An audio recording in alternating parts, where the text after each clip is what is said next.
Ladies and gentlemen, so the endless arguments about what Nora Allen had to say on the finale of the third season and the no hell for Barry statement are finally over. Don't get me wrong here, it's not really that I'm happy the arguments are over. I actually enjoy every bit of discussion that goes on in the comments to any video I upload. I'm rather happy about how the condescending tones with all the name calling should no more be heard. It was just irritating how many times I had to explain that it will be some sort of hell for Barry, just not the kind of extremely painful hell within the Speed Force prison that Wally and Jay had to suffer through. But regardless of all of that, it's time to discuss the kind of hell Barry will have gone through when the show returns. Now that kind of hell has been confirmed by both the synopsis released ahead of Comic-Con and by the statement made by Grant Gustin during Comic-Con in an interview with Entertainment Weekly. But there's this one bummer though when it comes to Grant Gustin's statement. We're not going to be seeing his time in the Speed Force, but we'll rather get to watch the repercussions of all of that on Barry himself as he steps out and back to his old life. Grant Gustin stated that the Speed Force will have given him some sort of awakening, leading to this rebirth we'll be watching on the first episode of the season. He went to state that the first episode is called Reborn, and it is a rebirth for Barry. That seems to confirm he'll be returning on the very first episode, probably as it comes to an end, but most definitely on the premiere of the season. I find this extremely funny because Todd Helbing was trying so hard throughout Comic-Con to make sure the timing of Barry's return from the Speed Force is not revealed. But anyway, what really caught my attention in Grant Gustin's statement is everything else he said. How time in the Speed Force is nonlinear, which means everything is just happening all at once in there, and which as well means he simultaneously experienced a lot of things over the course of those 6 months. He also went to make it clear that Barry will come back scrambled, that for him those 6 months felt like eternity, and that he's not Barry when we first see him. Now when I first heard that last part about him not being Barry when we get to see him for the very first time on Season 4, all I could think of was Black Flash Barry from the 2009 Rebirth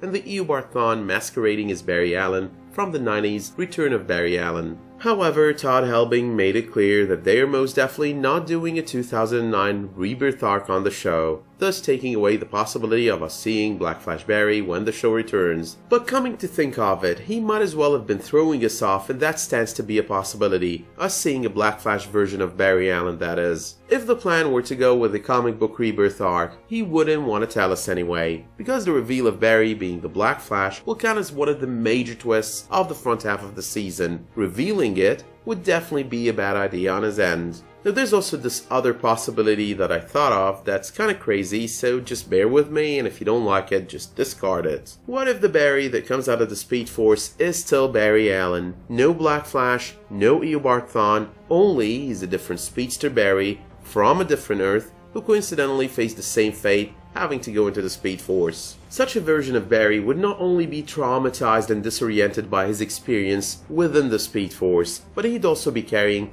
a whole lot of guilt to his name by taking the place of our Barry Allen. Like I said, it's just an idea that came to my mind and you could just go ahead and discard it. But circling back to the kind of hell that Barry will be going through, on each of both visits that we've watched him pay to the Speed Force so far, the first being on Season 2 and the second on Season 3, it was no fun ride. It was extremely painful and extremely dangerous. So you can only imagine how 6 entire months in there would feel like. Most definitely traumatic. It might not be on the same level of living your worst moment over and over again in the Speed Force prison, but it would still be extremely traumatic. Just imagine being in this vast vacuum of space, able to see everything happening around you, but unable to catch up with any of it. Mostly because you're used to living your life one moment at a time. And while that's what you're used to, your new life within the Speed Force is more like one point in time that runs throughout time. It is the past, it is the present, and it is the future. And what's even worse is it's probably the three of those, the past, present, and future, for the entire multiverse, because the Speed Force basically exists on a different plane of reality.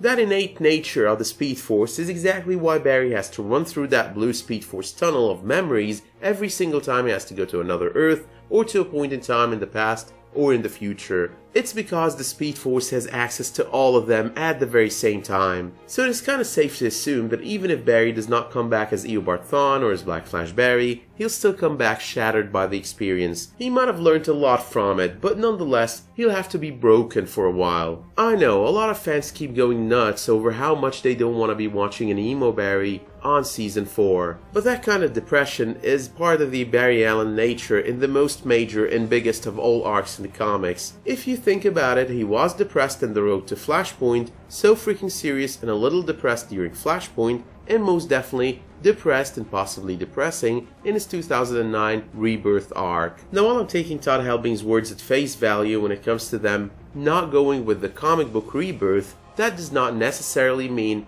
they're not going to pull a page or two out of it. No, they might end up dropping the Black Flash part of the story entirely, but nonetheless provide us with a similar version of the Barry that believed he wasn't supposed to return, and has believed there must be a reason for that, and one that he sets out to figure out. But besides that, on the pages of that arc, it was pretty clear that Barry, regardless of his newly found Black Flash identity, was traumatized like there's no tomorrow. That should kind of give you a general idea on what we should expect to see of Barry on Season 4. But with that being said, let me know in the comments what you think the case will be. Do you still believe there's a chance they're doing a full-on Rebirth arc? Do you think it's going to be Eobard Thawne coming back from the Speed Force? Or do you just think it is what it just looks like and we'll see a depressed and traumatized Barry walking out of there who will have to deal with his issues and heal over time? And while I'm at it, congratulations to Doomguy9000 for winning the Amazon gift card. Please send me a private message here on YouTube so I could get your email and gift it to you. And do remember, it is as usual very much appreciated if you drop me a like, subscribe to my channel, and enable notifications while you're at it. And until I see you next time, thank you all for watching and have a wonderful day.